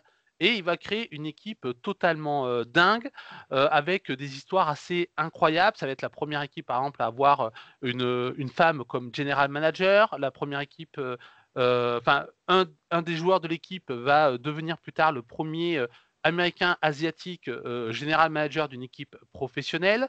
Ils vont avoir plusieurs anciens joueurs de MLB, notamment Jim Bouton, qui était un lanceur, un bon lanceur, notamment des Yankees de New York, et qui va être banni du baseball, ostracisé, pour avoir sorti un livre très célèbre qui s'appelle Ball 4, dans lequel en fait il décrit les coulisses de la MLB, ce qui ne se faisait pas, ce qui ne se faisait jamais, et surtout il a commis le sacrilège de parler de l'alcoolisme de Mickey Mantle. Tout le monde le savait, mais c'était tabou, personne ne devait en parler. Il en a parlé, donc on lui a dit, toi on te veut plus en MLB. Donc en fait il va faire son retour vers la MLB en jouant pour les Mavs. Un joueur qui était extrêmement talentueux, qui d'un coup disparaît, puis finalement on perd sa trace, finalement il serait peut-être un informateur du FBI. On a un des bad boys qui est devenu acteur-réalisateur à Hollywood, Todd Field. C'est une histoire qui est extrêmement connectée à la fois à Hollywood, donc au monde du cinéma, par Kurt Russell, par Bing Russell, par Todd Field, au monde du baseball, au monde de la MLB, par Jim Bouton. On a aussi, c'est dans cette équipe-là que va être créée la célèbre marque de chewing-gum Big League Chew, qui est maintenant une marque vraiment, je dirais, symbole du baseball américain. Et donc voilà, qui est en plus une équipe qui était, c'était les underdogs. C'était l'équipe qui essayait de combattre le système. Et donc du coup, il y avait une vraie passion du jeu qui ressortait dans la manière dont à la fois ils jouaient, dans la manière dont c'était organisé. Vraiment, l'équipe était organisée, on faisait des grands try-out, tout le monde était accueilli, les gens traversaient parfois à pied ou en autostop les États-Unis pour tenter la chance dans cette équipe de underdog. D'ailleurs, Maverick, ça veut dire franc-tireur. Donc voilà. Et puis, bon, bien entendu, dans l'histoire, ils vont se faire un petit peu déglinguer par le monde de la MLB. Donc, le documentaire retrace toute cette histoire. En plus, ce qui est intéressant, c'est que ceux qui ont réalisé ce documentaire qui est sorti en début 2014, McLean, comme John, hein, et Way Chapman sont deux frères, et en fait, ce sont les petits-fils de Bing Russell. Voilà. Donc, en plus de raconter une histoire assez incroyable, c'est aussi de raconter une histoire familiale. Donc, Kurt Russell est forcément beaucoup présent et interviewé pour parler de cette période-là. Il y a beaucoup de témoignages des gens de Portland, des personnes de l'équipe. Il y a des images qui nous font revivre les années 70.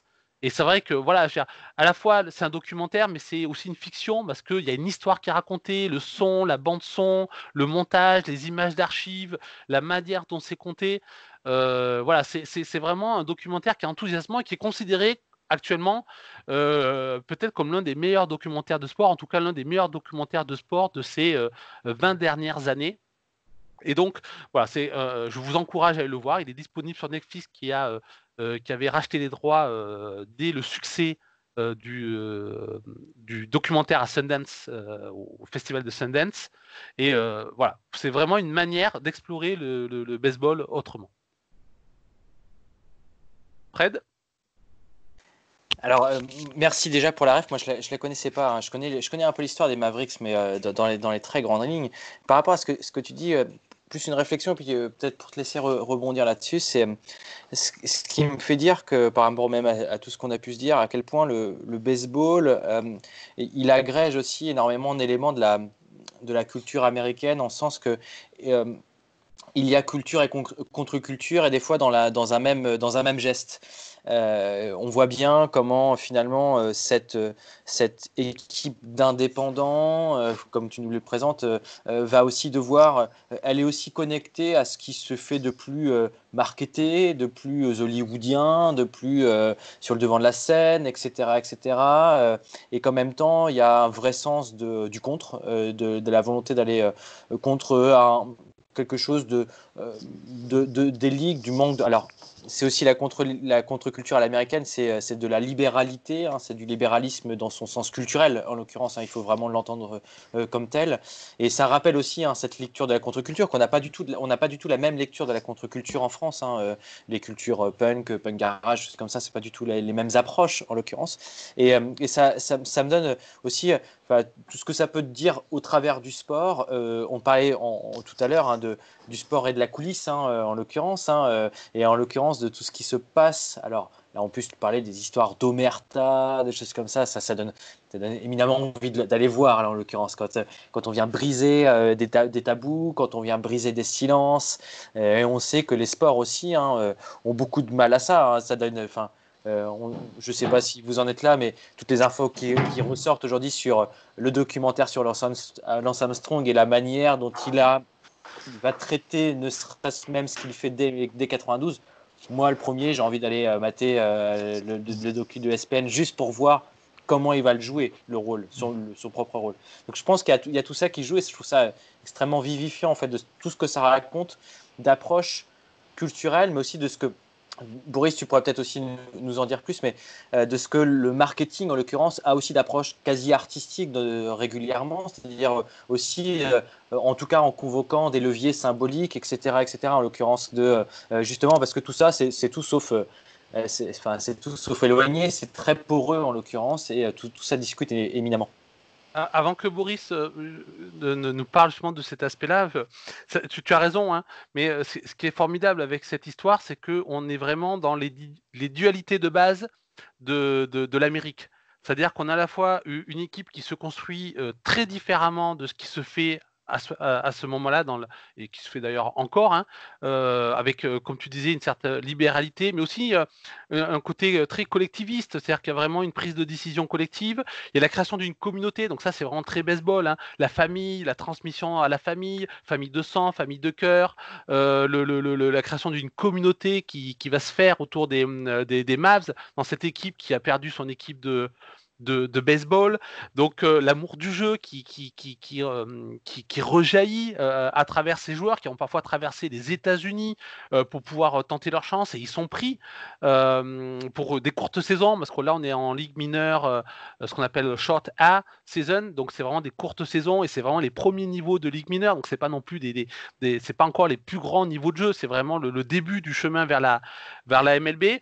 Et vraiment on a ce côté à la fois des gens qui viennent, je dirais, du système Hollywood, mais qui veulent s'en écarter pour retrouver quelque chose de vrai, qui est symbolisé par le baseball, et qui, à un moment donné, vont se confronter, effectivement, à la dure réalité du sport business. Voilà.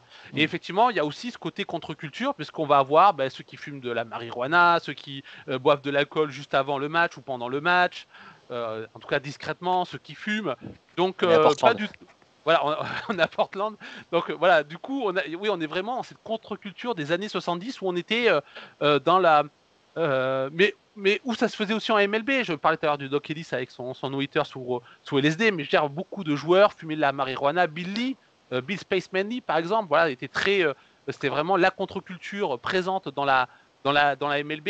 Et ça va changer un petit peu dans les années 80, où la drogue va devenir, avec notamment la cocaïne, plus le symbole de la coolitude post-68, mais on va dire le drame pré-stéroïdaire.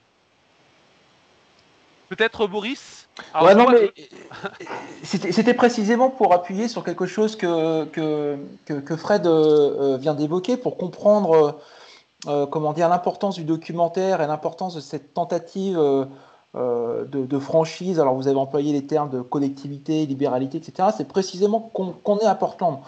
Et il faut bien comprendre ce que Portland est aux États-Unis. Donc on parle de Portland, Oregon, qui est une des villes les plus libérales, hein, au sens d'avancée sociétale, et qui en plus se tire la bourre avec la voisine de Seattle, qui est exactement sur le même registre. Donc c'est un petit peu qui va être le plus progressiste. Et ce qui a aussi probablement, qui rend l'histoire un petit peu belle et à la fois tragique, c'est que Portland se distingue en étant donc une des grandes villes nord-américaines qui ne dispose que d'une seule franchise de ligue majeure, en l'occurrence les Trail Blazers en NBA. Ils ont de la MLS maintenant, me semble-t-il, mais il n'y a pas de hockey, de football américain, il n'y a plus de baseball.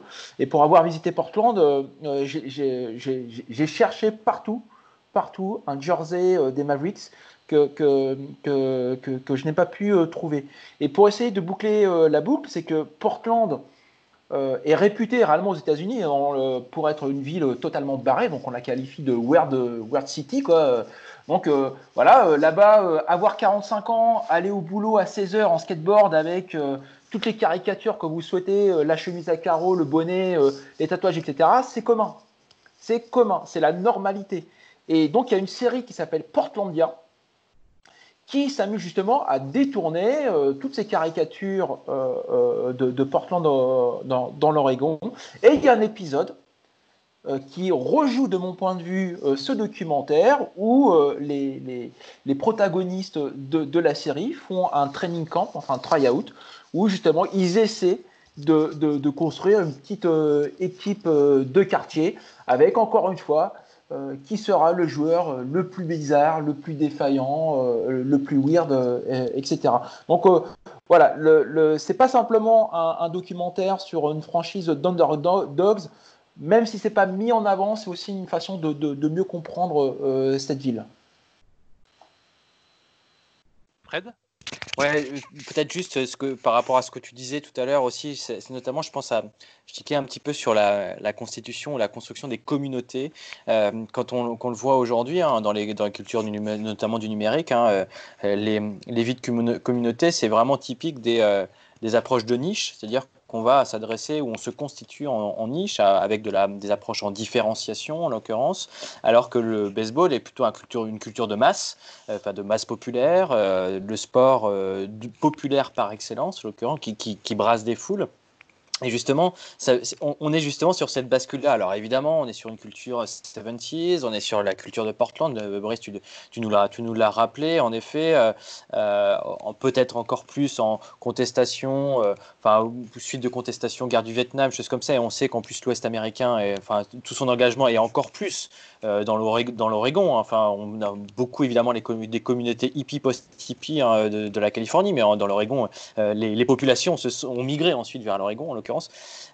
Et ça, c'est cette tension-là qui me semble être à la fois montrer toutes les contradictions du sport et de la culture américaine, vraiment, mais montrer aussi tout ce qu'elle a de jouissif, vraiment. C'est-à-dire que ces contradictions-là sont extrêmement parlantes, elles sont extrêmement, elles génèrent beaucoup de choses. C'est-à-dire qu'on se constitue en franchise, mais avec vraiment de la contre-culture qui veut s'imposer comme culture aussi. Je veux dire, il y a quelque chose, on parlait de lutte politique, juste comme ça, il y a quelque chose on veut à un moment donné être sur le devant de la scène, on veut battre le voisin en quelque sorte. Et ça, il y a quelque chose de faire différemment, mais pour gagner dans les règles de l'art, en fait. Il y a quelque chose de toutes ces contradictions-là qui, je trouve, moi, grandiose en l'occurrence.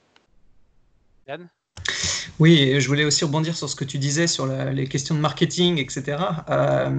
Effectivement, c'est très important pour ces équipes-là de se forger une identité qui permet de trancher par rapport aux autres. Des équipes, il y en a des milliers. Voilà, que ce soit Major League, Minor Leagues, la NBA, la NFL, etc. Donc il y a de la concurrence partout en termes d'identité. Un Américain va forcément trouver son équipe, l'équipe où il va se retrouver. C'est souvent d'ailleurs lié à l'université beaucoup au début. Quand on voit par exemple sur un exemple de NBA, vous aviez les Lakers et les Celtics dans les années 80, eh bien, Détroit, les Pistons, ils ont créé les Bad Boys, en fait. Ils se sont trouvés cette identité-là pour trancher avec les images extrêmement lisses de la NBA de l'époque.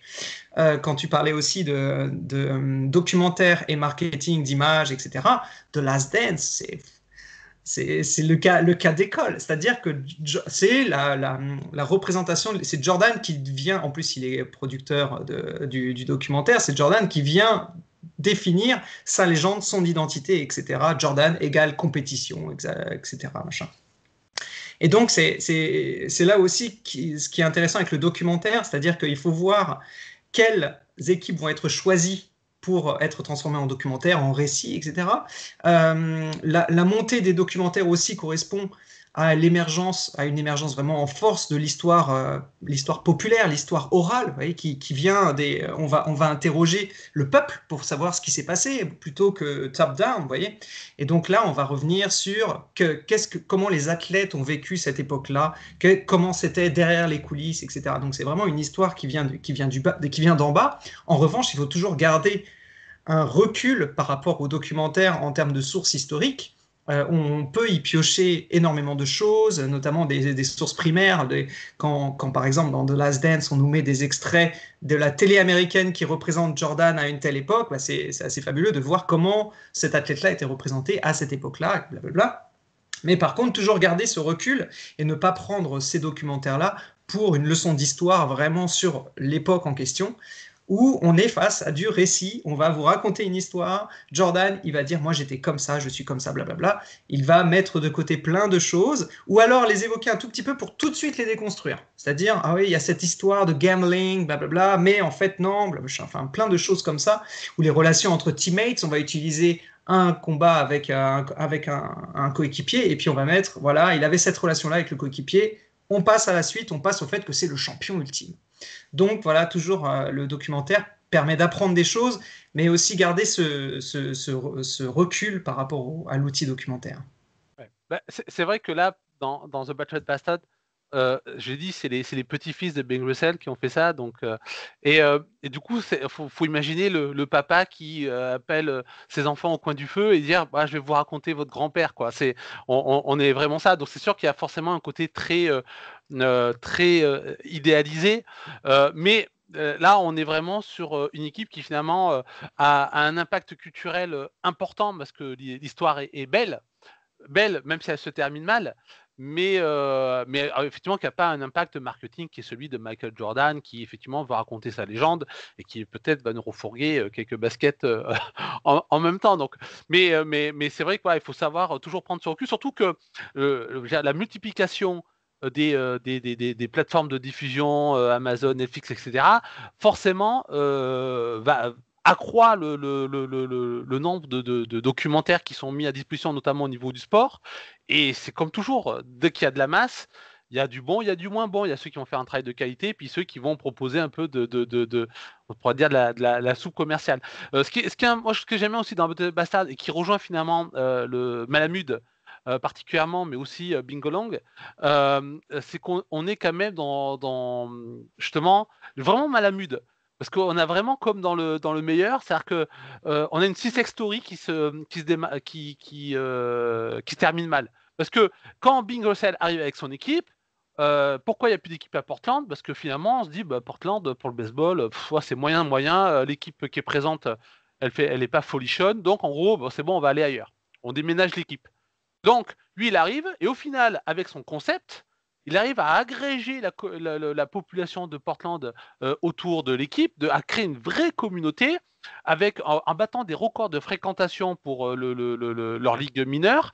Même s'ils n'arrivent pas à gagner de titres, ils arrivent quand même à être une des meilleures équipes du championnat. Et quand la MLB se dit « Ah, mais finalement, les gens de Portland, le baseball, ils aiment bien », c'est là qu'ils vont actionner leur droit prioritaire de disposer d'une équipe franchisée à Portland. Donc c'est vrai qu'il y a vraiment ce côté vraiment Malamud, c'est-à-dire il y a un obstacle, on le passe, on a l'impression qu'on est arrivé au succès, et bam, derrière, c'est la chute, c'était inévitable. C'est-à-dire, pour rejoindre ce que disait Boris, Portland, ça reste quand même une très grande équipe, et aujourd'hui, dans les discussions sur la possible expansion en MLB, Portland fait partie des villes qui potentiellement pourraient accueillir une équipe MLB. Elle n'est pas forcément top prioritaire, mais fait quand même partie du groupe de tête. Je ne sais pas si quelqu'un a encore quelque chose à rajouter. Ça fait déjà pas mal qu'on discute. Je crois qu'on a battu le record de la première émission. La troisième émission fera à peu près 3 ou 4 heures, je pense. Vous voyez que le baseball, tout de même, contrairement à son image très ennuyeuse ou même très américano-américaine, c'est un sport qui est extrêmement vivant, une histoire extrêmement riche, une narration extrêmement riche, et qui peut parler de baseball, qui peut parler d'Amérique, mais qui peut parler finalement de bien d'autres sujets qui nous concernent, même ici en France. Donc merci de nous avoir regardés. Merci Fred, Yann et Boris d'avoir participé à cette émission de promotion du baseball. Merci beaucoup. Et puis on vous retrouvera pour une troisième émission. On n'a pas encore le sujet, mais je pense que ça vous intéressera. Salut! Salut!